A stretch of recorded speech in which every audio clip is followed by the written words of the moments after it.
And I figured the best way to kind of do this is just do like a brief history of the entire relationship of my brother and I. It'll cover all the bases. And it's got, a lot of my experiences, a lot of my brothers, and then some advice from my mom kind of covered in here and there. She helped me put the photos in. So when we were babies, that's my brother with the super curly hair. He was super protective of me, and we're like best friends immediately. And he was actually the sickest when I wasn't even born. So he was sick with infections, and of course he was on antibiotics. And so by the time my mom rolled around, I didn't really understand that he wasn't healthy. This slide's kind of an excuse just to show you how cute we used to be. And we were like thicker than thieves. We were best buddies, and we were this dynamic duo until it became uncool to be best friends with your sister. Yeah, super sad now. Refer to those as the good old days without any conflict in the relationship yet. And it seemed like, you have competition and jealousy in siblings no matter what, but with CF, it's almost like it's put in like a magnifying glass. And so you can get some unexpected struggles. One of those being massive weight gain for me. So there's my brother again. He was super scrawny, like a little kid. And then I'm his younger sibling, but then I'm all like bulked out. He was on like a 5,000 calorie diet, so we were constantly eating. And then every time we went out, he would eat so much.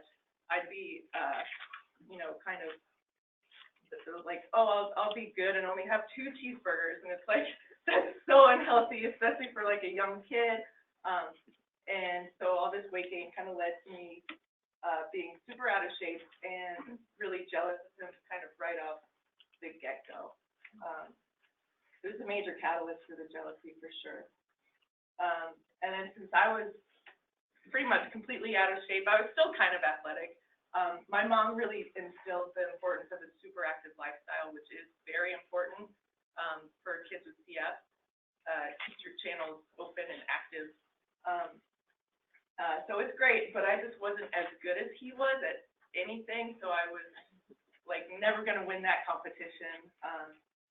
And I would play sports, like I picked out basketball because he wasn't any good at it, and then he just like picked it up and was amazing. So it's like I couldn't even have like my thing. And so that really kind of accelerated the jealousy, as he was really good at everything. And he could play it better.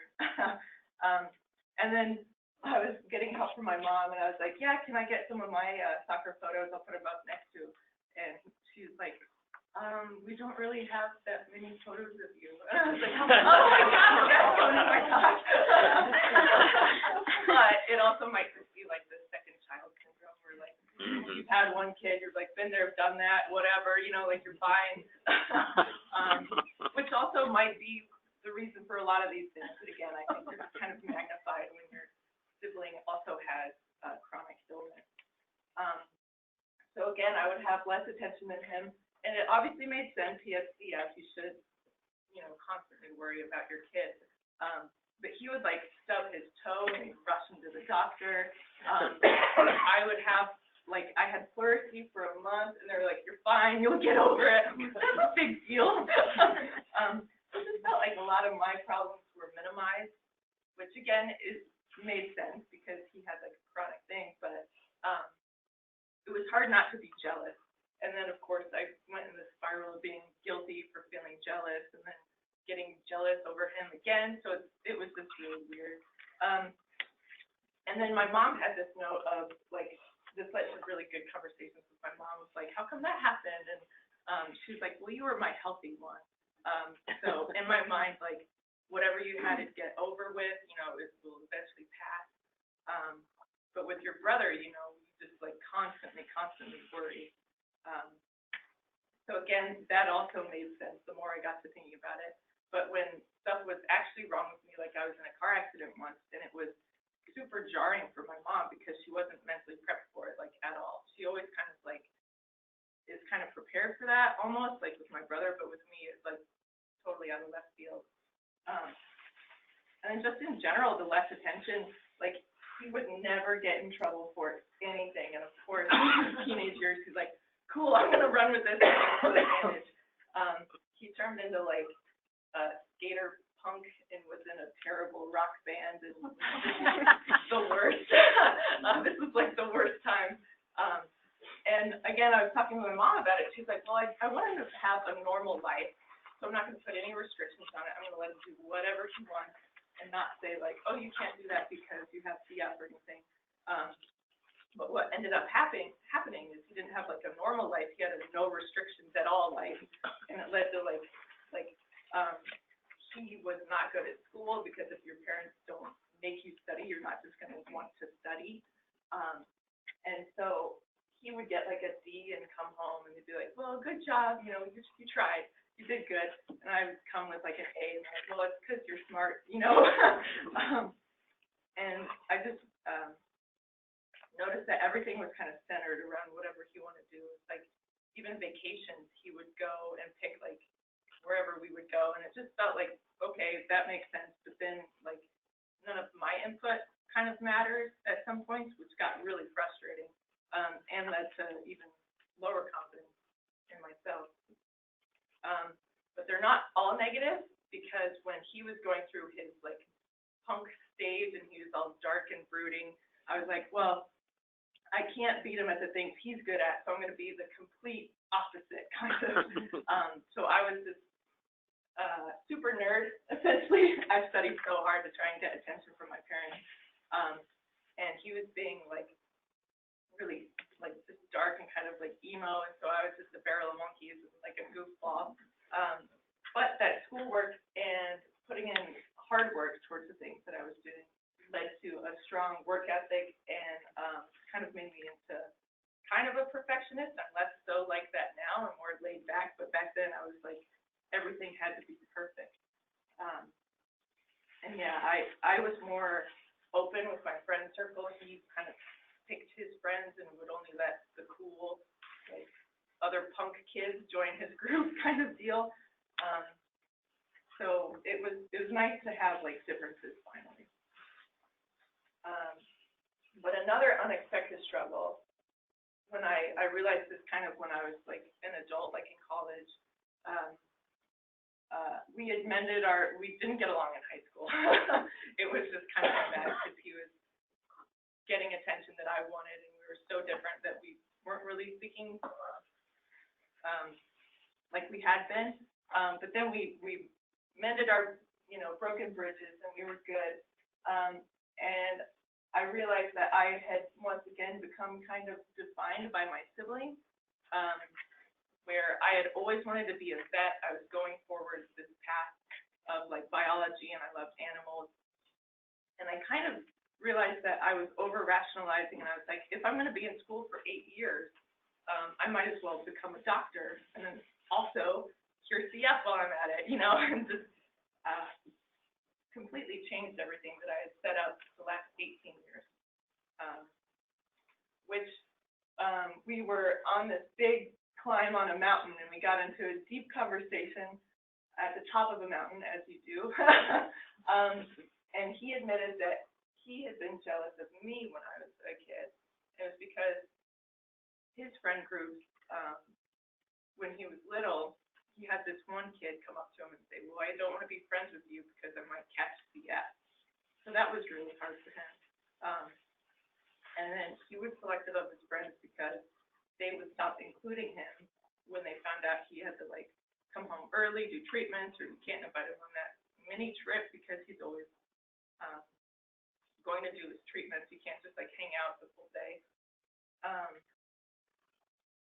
And then he opened up about some struggles, which, yeah, he didn't want to alienate his friends, and so he kind of became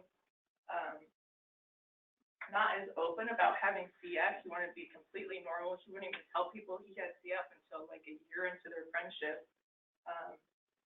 And then he had career choices, like he wanted to be a marine biologist, but he couldn't because you can't scuba dive and use pressurized air with your CF lungs. And then he wanted to be in the Army, and even though he was the top of the physical testing, he couldn't join because they found out he had CF. So he was being excluded specifically because he has the disease and not because of his abilities. So then that's me in a lab. It's the only lab photo I have of myself, and I'm very serious. And so he was jealous of my career. It was going really well. I had moved from Illinois to North Carolina just to work for the CF Center. So it seemed like I had everything I wanted.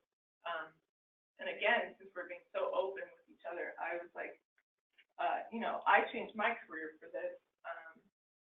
And I was worried that it would really hurt his feelings, so I just dropped CF. But he was super supportive and was like, you do what you want to do, and I'll support you, and I don't want your life to revolve around CF because his life has to.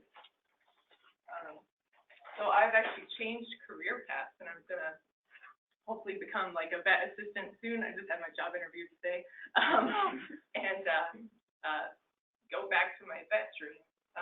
But I will always be involved with CF. I convinced him to do the extreme height. That's him kind of by the tree. He doesn't look super happy. And then I always do the Great Strides event.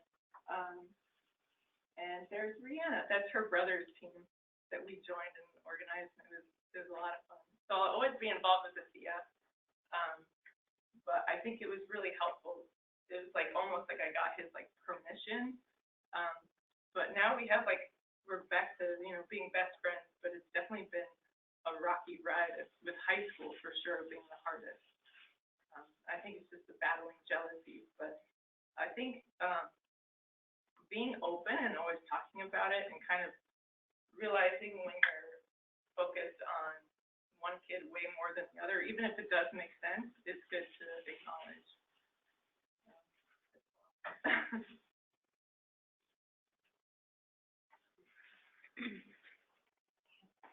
Thank you. Does anybody have any questions, or should we go to the next speaker and then kind of open it up for discussion? Sure. Rihanna, why don't you can share, and then we can have a more of a informal. Sorry, I'm very cold. Yeah. And I also don't have any slides, so I might just stand beside this. Sure. You might not be able to see that.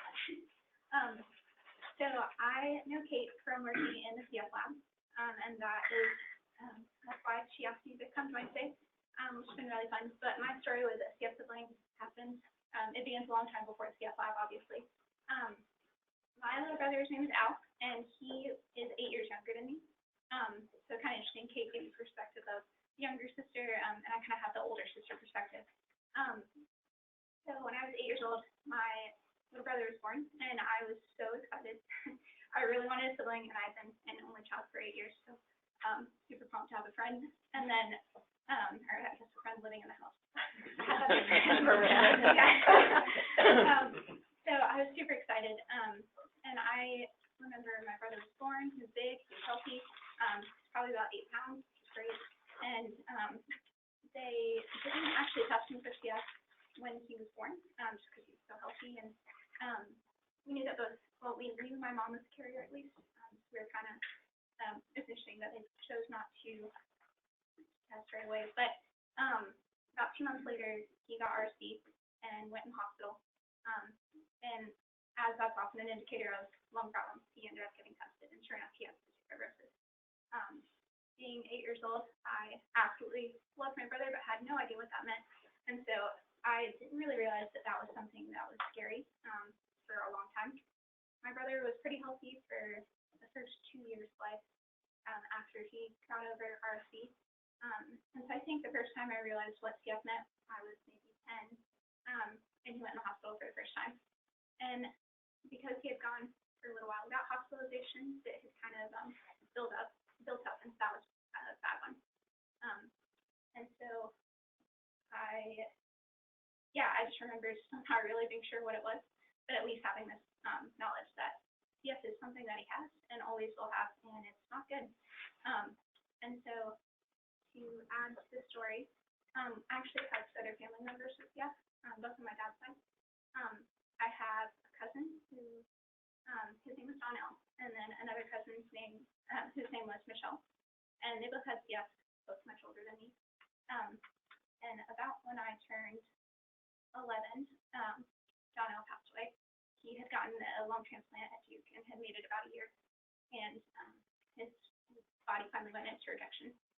And so, again, further confirmation that CF is bad. And I think that's really whenever it really started to sink in that this is not just kind of your day-to-day thing, not just a label. It's something very real, and it's something that is going to define my brother's life from then on, which feels very obvious to many of you in the room, I'm sure. But at 11, I just, I didn't really know what it was until I had seen it firsthand.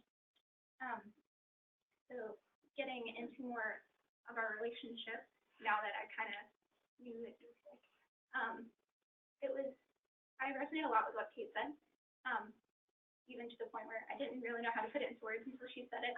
So not to reiterate completely, but there was a lot of arguments. There were a lot of feeling like I never won any of those arguments. And a lot of it was, well, you're 8 years older, like you should know better. But, we both started this argument, so we should both get, or my mom's favorite phrase is, it takes two to argue, but she never punished two of us. That's the whole point of contention. But, yeah, so from about the age that he began to talk, we started arguing. And being 8 years older, it was never very serious. It wasn't things that you get whenever you're close in age, where you're borrowing clothes, or you're having to be taken to practice, but the other sibling has to go to practice too. It was more things like, Mom, he's making a noise, can you make him stop? And so, by the way, even stuff like that, I never really won this argument. And so, I think, looking back on, just as we got older and older, by the time I went to college, which is when I, as you would expect, when I finally moved out of my parents' home, he would have been 10, and so it kind of escalated as we got older. The arguments would get more not super serious, but more frustrating maybe. And I think the weight of never winning those got heavier and heavier. I also really resonate with what Kate said about, just to reiterate, the idea of you feel jealous, but then you feel guilty for being jealous, because you can rationalize, like, okay, well, my parents do have to spend more time with him because he's sick, but it still doesn't feel fair. But I guess it makes sense, so it shouldn't feel unfair. And then there's this constant back and forth of, like, something feels wrong, but I feel like I'm not allowed to feel like it's wrong. And so that kind of held up until I left for college. And as many sibling relationships do, it kind of works better whenever you're not in the same house. So we're a lot better friends now. And he's one of my absolute best friends. He is 17 and doing decently well. He's in the hospital right now, but will be out on Friday. So I'm trying to think of, you did a great job doing the timeline. I feel like it's hard for me to think about my life in a timeline form. I think another big milestone, though, is probably when I was in college. He had a really terrible hospital stay. In particular, it was kind of just the perfect storm in a terrible way. But he went in the hospital. He got on a new medicine he had a new CF bug, and so they were treating it with a new antibiotic. There was a 1,000-year flood in South Carolina, so they shut down the hospital because there's no water. So he went home on a new med, and he ended up having a really bad reaction to that. And so that led to once the hospital finally opened, he was the first back in. He was in a coma for about a week.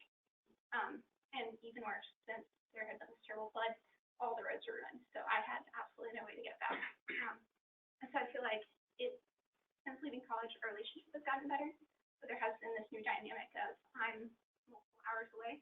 And so I'm kind of relying on, my brother's not the best communicator, being a teenage boy, but I'm relying on my parents to communicate that information, just how he's doing and when he goes in, how he, like when he comes out of hospital. And yeah, that one in particular was really scary.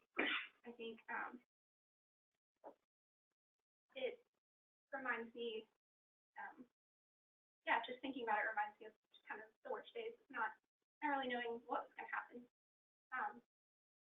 But I think to kind of bring it a little more present day, that was a couple years ago when I was in college. Now I'm post-college. I worked for 2 years at the CF Center at UNC, and I did some research with Scott Randall, which is how I met Kate. I ended up joining a grad school program and hoping to continue my PhD in CF research. I also agree that my life has been completely redefined by my brother, and I'm okay with it. Yeah, I can't think of something that I care about more than my brother, and so yeah, I would love to kind of give my life to that research. So looking forward to doing that. To briefly summarize, though, I feel like having a sibling with CF research has defined me in two ways. One is kind of the bad. I feel like I'm a much more anxious person, a much more just fearful person. I worry about the future all the time. But it's also made me a much more hopeful person. And that's kind of why I've chosen the career. Just because it's one thing to be really worried about the future, but it's another thing to kind of, I don't know, do everything you can to change it. So, yeah.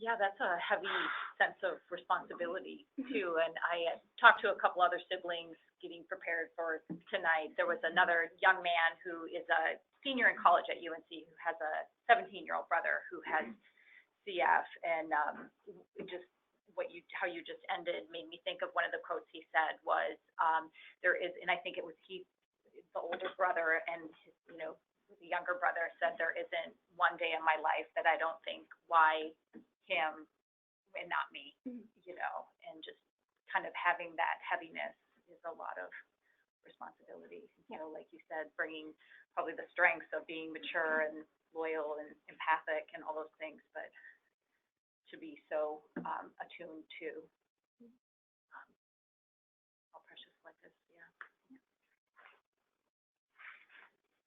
Guess we can have some formal. If anyone has any questions, or some of you have a sibling or have children. We have 2 daughters with CF, so we both have CF. So, but they're. Yeah, I was just thinking that. I was thinking, wow, in some ways I'm glad, it's one less thing to worry about in the sense of trying to manage that. And I don't know if you all had any tips, like, so would you tell your parents, hey, why don't you could have done this, or could I have maybe, I don't know. It seemed like my mom was well aware that, like, she was stressed that she couldn't fix my brother, but she also can't give the amount of time she wanted to me. Right. So she was constantly like, "Oh, I'm a bad mom." I'm like, "You're not a bad mom. You're amazing." So, I think she knew that she wasn't giving me the attention, but she's like, "It's what I have to do." So that's what she did. Yeah, I think my family takes a very, maybe not the most healthy approach, but we all kind of try to protect each other.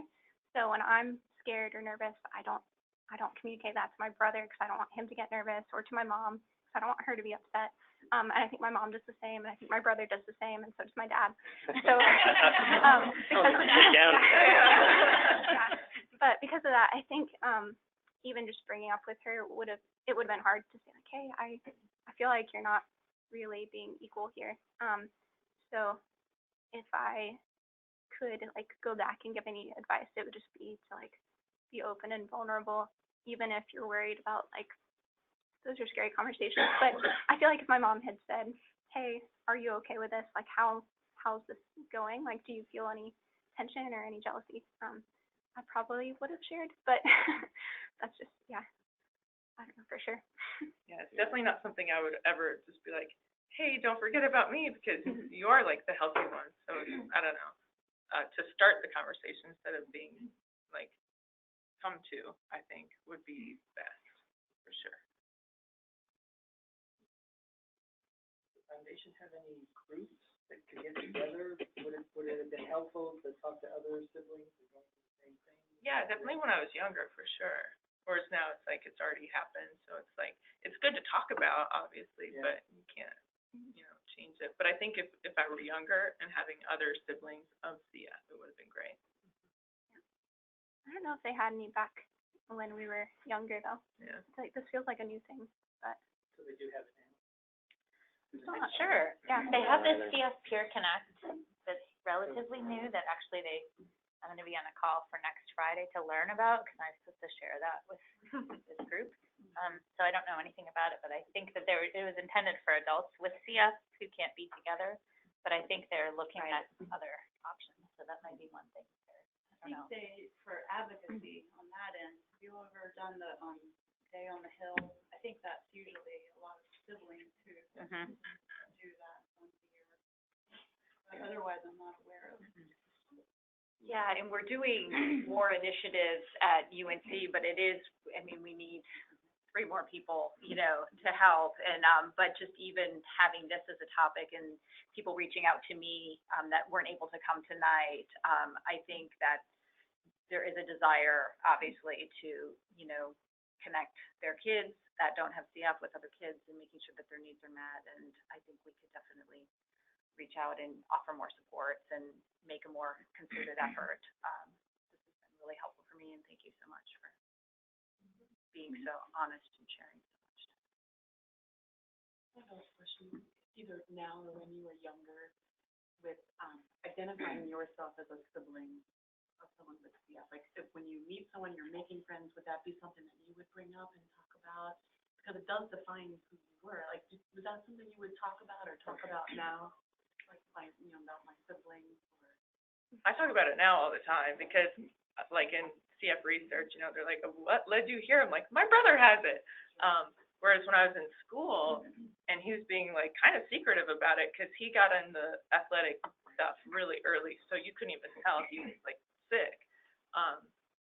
If I were to say, yeah, my brother has CF, I said it once, and they're like, oh, you have another brother? And I was like, nope, like, Alex has CF. And they kind of, like, I don't know, it felt weird. It, like, outed him, kind of.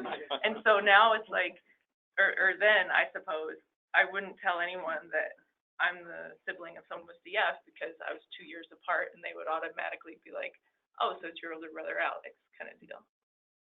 I don't know why he was like, well, he was secretive because some of his friends used to, not invite him to things, but when he got older, he's still like, I care more about his CF than he does. He's like, he'll do the steps and stuff, but I'm definitely more on top of it. Like, hey, did you see the, like, triple combo news? And he's like, what?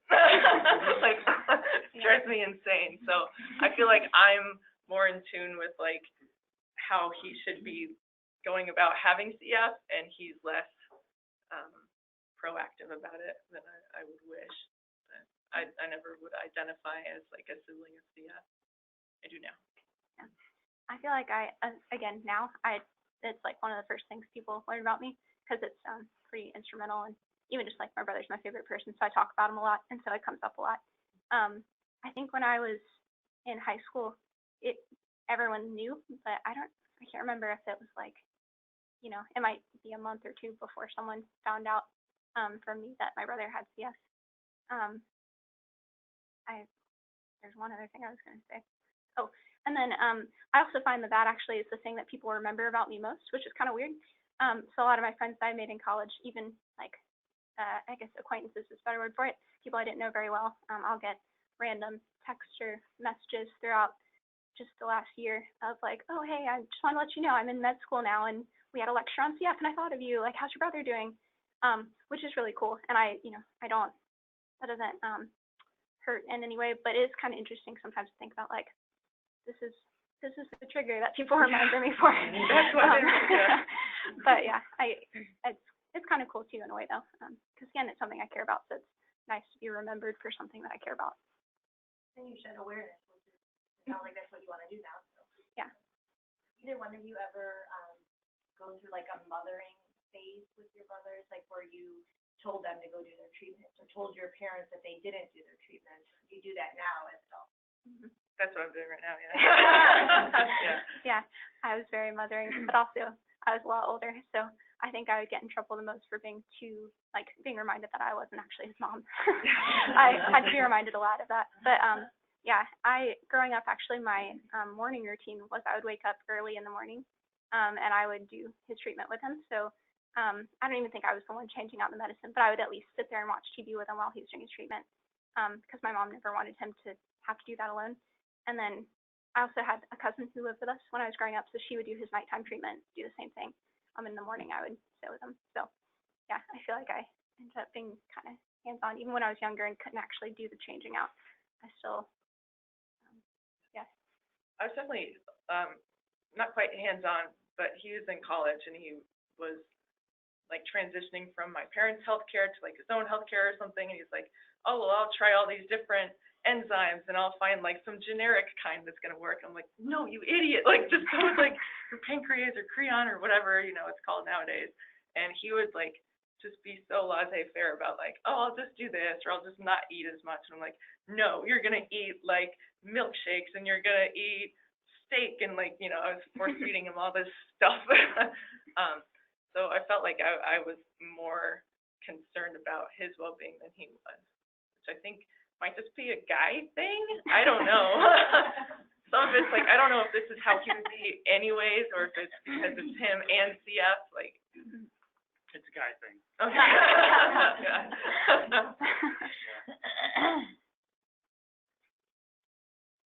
Did you guys feel pressure? It was interesting, the other two people that I talked to, one of the first things that they mentioned was the financial toll of yeah. CF, and one was a 14-year-old, and it really surprised me. That was one of the first things. Yeah. That just, she's like, it's so expensive, and I suppose that feeds into the, Yeah, definitely. I think I was aware of finances much younger than I should have been, I think. And part of that is just my mom likes to my mom and I are friends, and so she likes to talk to me about things like that, even when I was younger. So, but I do think I even had a lot of like worries and anxieties strictly about finances, which now I'm realizing is because of CF. But like I think back then I just thought that like finances were a separate problem and not CF related. But. Yeah, I was definitely aware of it.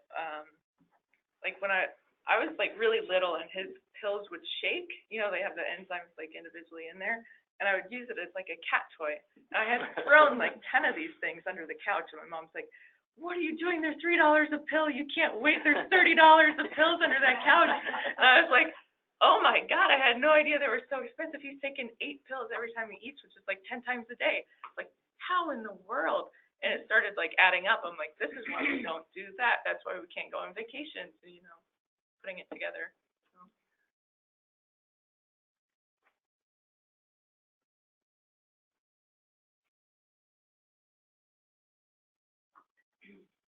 Well, you guys are amazing sisters. Yeah. It just brings awareness to thinking about, my daughter with LCF is 8 years younger. And, but even though she's so much younger, I've always imagined her one day, like, switching roles and being able to take care of her sister in the future.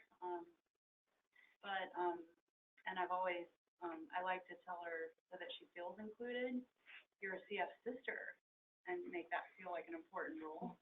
Yeah. But, of course, it's good to realize that there's a balance. Like, I wouldn't want her to feel terrible burden or, something like that. So, but, part of it's personality, because my daughter with CF is more free-spirited, and this one is already a really responsible kid, and, so it's interesting. Thank you for sharing. did that feel part like being, I'm sorry. Yeah, I was just gonna ask if you guys would do the hike again. Oh yeah. Yeah. I was like, so you were there, right? Yeah. Did you see his like? We were going up. It's like a 6 mile just up the mountain, and he's like, "This is awful. I hate it. Oh my God." And I'm like, "We can do it. We can do anything." And I'm like, I realize I'm very upbeat and like, "Come on, man, you can do it." And he's more like, "This is terrible," because he usually gets like handed things, or if it's too hard, he'll like quit. It must have been hard. He Yeah. seemed like it was part. Yeah. At the Yeah. end and everything. Yeah. So I know, I mean, it must be grueling physically. Right, yeah. Yeah, I'm super grateful he was able to do that with me. That was cool. Yeah. Did you do it together? Were you? Yeah. There was one. Yeah. Was that? This Last past- year. this past With fall. which chapter? With the rally chapter? Yeah. Hanging My Rock. husband did. Okay. Yeah. My cousin did the one at Hanging Rock. My husband did the one with Charlotte chapter. Yeah. At Western Trail. They have a huge group, right? Well, Yeah. and I did it, I mean, my first one was 2 years ago, so maybe it was Carmen Atwater. Little blonde. I mean, which one's your cousin? She's Her name is the mom Carmen. or? Oh, no, she was in college at the time. Oh, nice. Carmen. Yeah. Yeah, it would have been years ago, right? Slightly bigger year before the group. Yeah. You know, Yeah. That was fun. teens are in their 20s.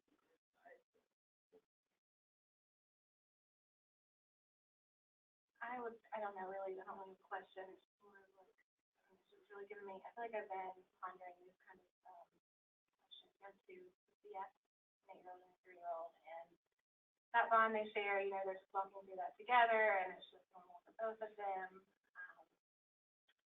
But I do want more.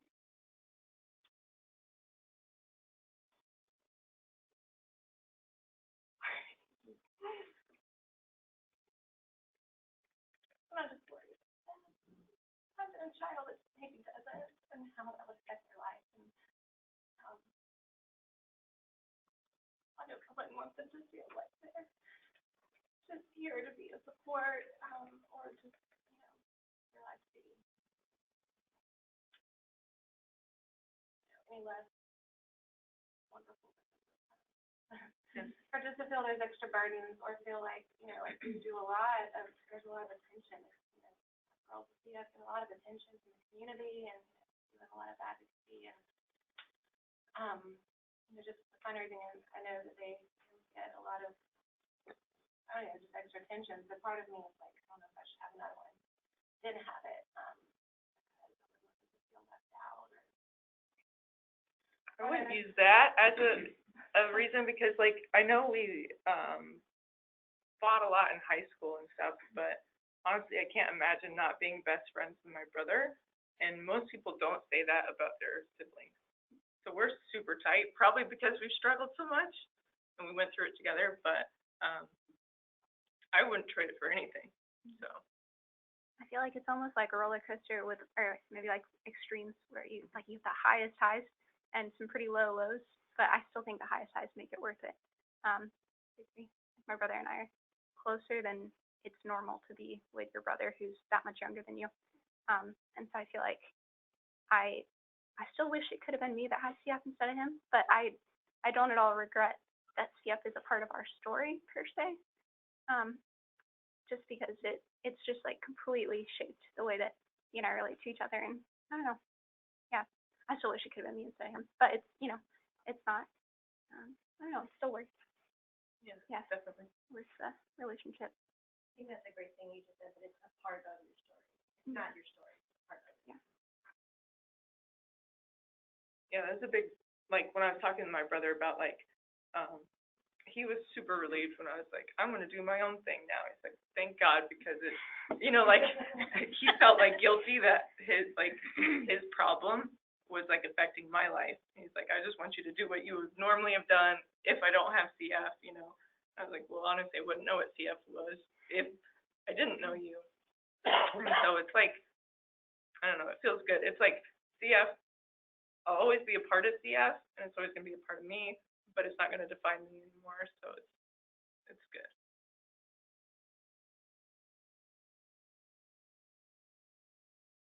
I mean, I let my children, I don't like for them if they feel like they're different. Like, that's just never been the time, you know, most of their life. We don't talk about it all the time, and thankfully they've been healthy, so they haven't been hospitalized. We haven't dealt with any of that yet. It hasn't really come back in a big way. We don't talk about it until it's time for Great Strides every year, and we pick our butts in the air. Yeah. And that's all we do, but to them, you know, it's just life, and, but, I feel like we just fit everyone in, and they wouldn't really give that big of a deal, but then it's like, you know, in their adult years. I can't remember. I think you go upstairs.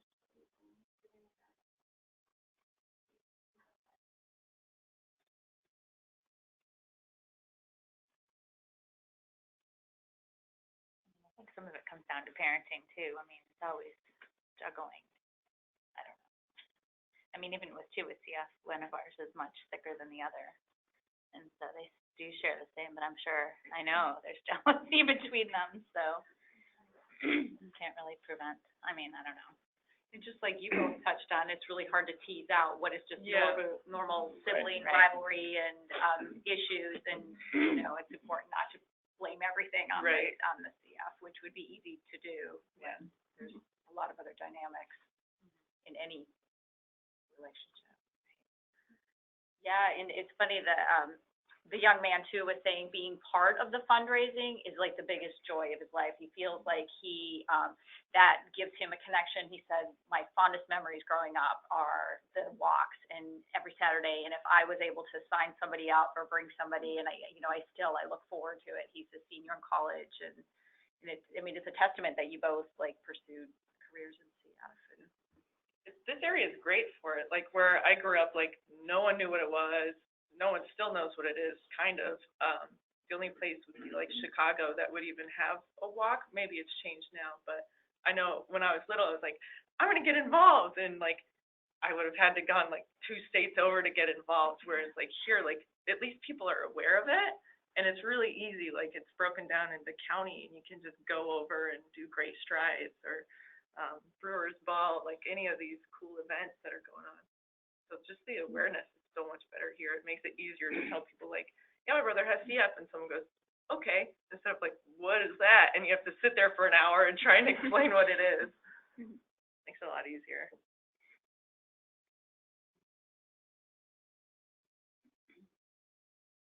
Well, I think, so, and like you representing with your brother a hike, and then, I've heard of, or I've known other families whose sibling who doesn't have CF, like leads the Great Strides team, puts it in, I don't know, just leads the charge or whatever, and I think that's great.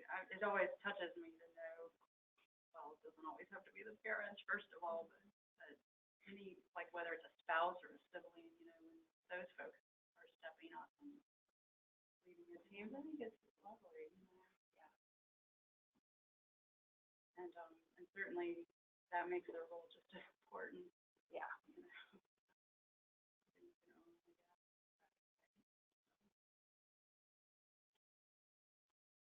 And I mean, like, you're such amazing, compassionate, empathic people. And I mean, most of the siblings that I talk to, I mean, it really does develop and foster that. And It's we great. want for all of our children. Yeah, it's great for like forming like good opinions on what actually matters. Like I Yeah. learned way younger that family's the most important, and then my friends would be having all these like squabbles. I'm like, but we're all fine, you know, like none of it like registers even as like a blip of like this is bad. So it's like it really matured me, but I'm grateful for it too, because like I can put in perspective like, oh, this is like stressful, but it's fine. Like I'm healthy. It's fine. You know, like something like that. So it's not good that there's disease in the family, but it does help you realize how important family becomes.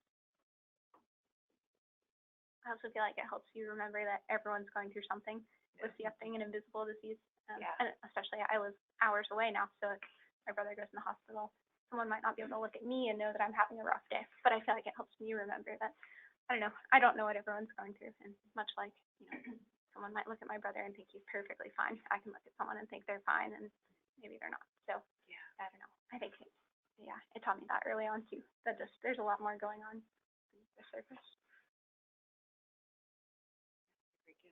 Yeah.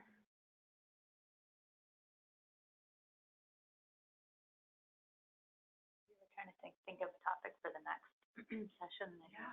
I was wondering, actually my dad, so anyway, he said, have you ever had anyone talk who's been married, like a person with CF who's been married or has children, how that is? And I didn't know. I mean, people would be interested in that, or what other people are interested in for topics.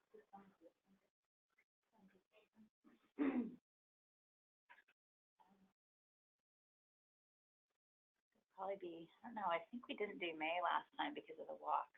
I think we skipped ahead to June. I'm not sure.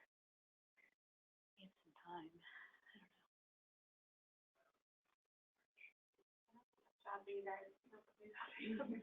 Yeah. Well, this is really helpful, and I do think I think the CF Foundation, I mean, they've done so many wonderful things, and I think so much for a while it was nutrition and growth, and then they're realizing patients are living longer, and so they now realize mental health is important, not just for the patients with people with CF, but for their families, and so now that you can think more about this, well, what else have we missed, so what can we do to support families, so yeah, it'll be interesting to hear with the CF Peer Connect, because it may be something that they do for siblings, I don't know, but if they do, I'll let you know. Yeah, cool, thanks. I mean, Yeah, I'm not sure if they do right now, but. No, I don't know if they do either. It's more, mentor around. Right. Conference to network and put out there to see if other centers have some great programs and thoughts. Or it's available and how they. Right.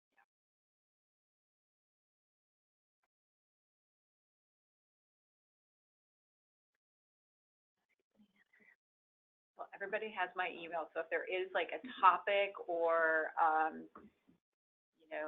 something that you would like for one of these, please, any ideas would be great, and we will try to make it happen.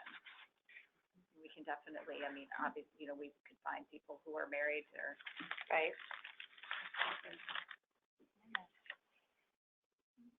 Brooke makes it back from South Asia, she's going to tell us how to find in the Himalayan mountains. And maybe it's not house, but. Or I guess we had talked about doing travel. Oh, yeah, Too. That was another thing, like how to travel. Yes, and I do have, our daughter is in Edinburgh, our older daughter with CF, and she did have to bring, she's there for 6 months, so she brought 3 suitcases. One was her vest, one was 6 months worth of trying to get insurance to cover that, was challenging, all her medication and like the non-refrigerable, and then the other suitcase was all her refrigerable medication.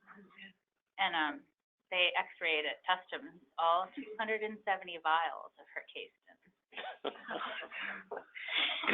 Each one individually. So that was interesting. But, so there are things that yeah.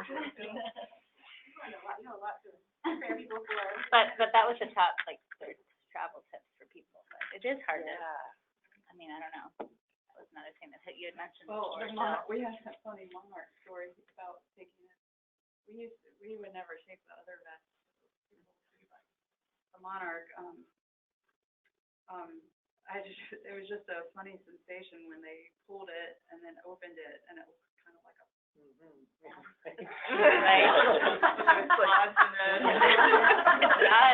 And it had a strap on it, and she just looked at me and said, "You can undo it and show me what I'm looking at here." Actually, it turns out the reason it was flagged was because there was a big silica gel in the padding, and so they had to take that away and test it because it. And I didn't even know because it was new equipment for us. So it was the best. They just did the one.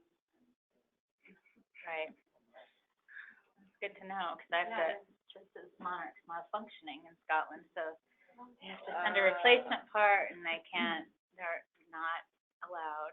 Hill-Rom doesn't have the authority to with the Monarch yet because it's so new. They can't distribute it outside of the U.S. I think there's some kinks in there are because our first model, the what is it, big tendon or right. that remote control was right. Really well. That's what happened. Our younger daughter's was replaced. It's still under warranty, so both of them have the Monarch. Yeah, but they can't send her another one. So they're gonna send it to me, so no, I'm gonna have to bring it, and just that best part. So I'm glad that you know about that. I'm gonna have to get write a letter. Oh my gosh. Yeah. Oh, you don't have to bring like the lithium battery. No, Right. just the part with all the inside of it. Just the thing that looks like them.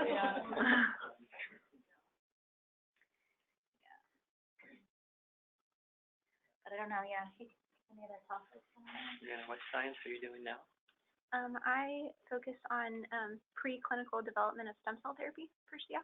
Which is also kind of fun because it's not mutation specific, and my brother has very rare mutations, so it's kind of cool that it ends up, being like almost directly related, give or take. But yeah, I would have liked to know your contact, like, it's almost 15 years ago. We tried to donate stem cells when Ava was born. I think they sat in a refrigerator at Emory, never went anywhere. They weren't ready, like, someone was interested, but they didn't have everything lined up Maybe they're using when that. she was born. I think they got thrown out. But Sometimes those get stored forever, though. Yeah. There's samples from the 60s in the freezers I've worked in. Yeah. It's insane. makes it hard to find things. But otherwise, Yeah. It's all unlabeled, and you're like, what?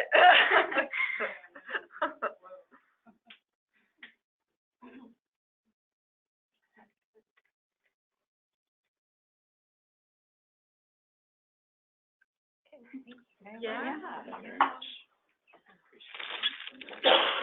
Perhaps brownies. Yeah. Sandwich. I haven't touched my I'm still taking it. Yeah. Oh, thank you. Thanks. Appreciate it. That really resonates with me. It makes mom feel guilty. Mom's not dating everybody, like that whole, like, he had that. Both of you. Yeah. Yeah. She's pretty younger. the reason She's 5 years younger. the way I found it out is because my brother, And I heard friend of his, that parts he of began her to and like both of you. worry us Yeah. by telling us how stressed he was. And then I They're just overheard, starting to pick her more now. Oh, no. we all go to She'll be going church, to college and and it she'll was probably in feel his bad career. that she's Yeah. not there anymore. And I was like, oh wow, I do the same There's thing.